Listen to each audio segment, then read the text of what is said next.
Well, we spent a lot of time this week taking a critical look at the Iraq War, the misconceptions that led us into the conflict, the ensuing years of strife, the lives that were affected, the thousands who were killed, and now, 10 years later, the truth about the weapons of mass destruction that were not in the country. Today, we are going to introduce you to yet another face of this war. 33-year-old Thomas Young, an Iraq war veteran who was injured in the early days of the conflict and who is now preparing to die. Thomas was shot in the spine and has been paralyzed from the chest down ever since. He now suffers from another of other ailments and is choosing to stop taking all nourishments and life-extending medication. He says he's sick of being sick.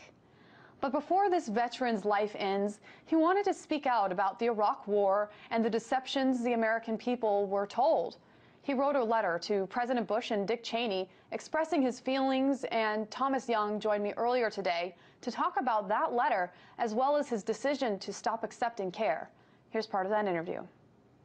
From the time I got injured in 2004, I was just a paraplegic, and after a while, I got to the point where I could feed myself, change my own clothes, transfer myself into my manual wheelchair, and live a seemingly normal life.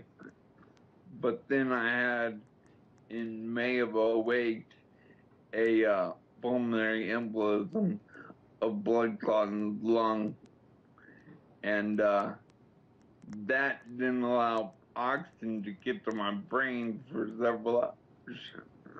And by all accounts, I should be dead, but I was rushed to a hospital where they took care of the blood clot, and I was in a coma for 4 days. And when I came out, there were long-term effects. I lost a lot of dexterity and upper body strength. My speech is slurred significantly, and in July of last year, my stomach began to hurt. So I go to the VA, and they refused to give me narcotic pain medication because it would slow down the gut muscle and not allow me to pass stool. And that's why they wouldn't give me the pain medication, no matter how much I hurt. Plus, they had an opinion that if I were in truly horrible pain, that I'd be screaming my head off. Apparently, they thought that the only people who are really hurt are the people who advertise it most. Sure. Now, how were you treated when you arrived back from Iraq with these injuries? Were you received as a hero? I was received I wasn't received as the hero or not as a hero initially. I was just treated like a regular guy because it was a strong opposition of the war when I came home. Sure. But Go ahead. When I joined a group called the IVAW and began actively somewhat fighting for an end to this war, I got better recognition. Sure. Now, you have chosen to go on hospice care.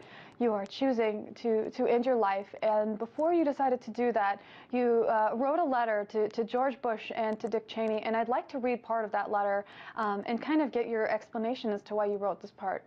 You said, quote, "I would not be writing this letter if I had been wounded fighting in Afghanistan against those forces that carried out the attacks of 9/11. Had I been wounded there, I would be still miserable because of my physical deterioration and imminent death, but I would at least have some comfort of knowing that my injuries were a consequence of my own decision to defend a country that I love." So you're talking about the difference between going to Iraq and going to Afghanistan. What do you hope that President Bush and Dick Cheney get out of this letter? What would you like to see? I would like them to, at the very least, sincerely apologize to all of America for dropping the ball on Afghanistan and instead focused on Iraq. And I want them to admit that was both a huge blunder and a terrible lie on the American people. Do you think that these men should be prosecuted? I know that the statute of limitations on President Bush's, if you could call that war crimes, the statute of limitations to prosecute President Bush under the auspice of war crimes is soon expiring. Do you think that they should be prosecuted under those charges? Absolutely. That's why they don't leave the country. They're afraid if they step down in another country, they will be arrested instantly. And finally, I want to ask you about your last days. What message are you trying to send? What are your last words that you want the American people and the people around the world to know?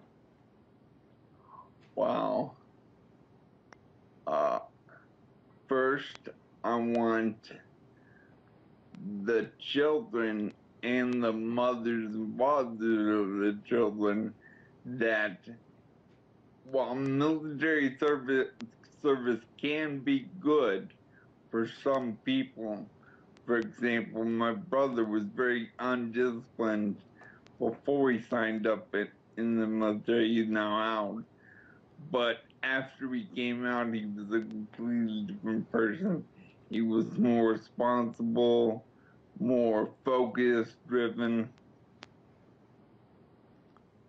So overall, the war can be. I didn't jive with the Army's policies very well, and the military is good for some, bad for some, and to make sure that your son or daughter understands that they don't get to decide when or where they go to war.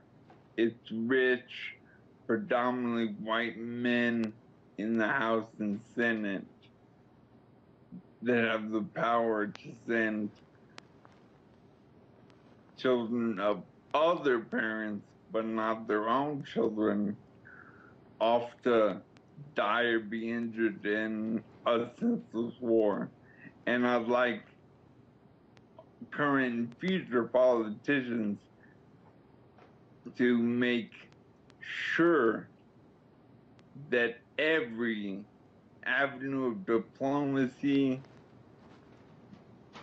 and what have you are exhausted before sending young men and women off to death or serious injury. A tragic story with an important message. That was Iraq War veteran Thomas Young.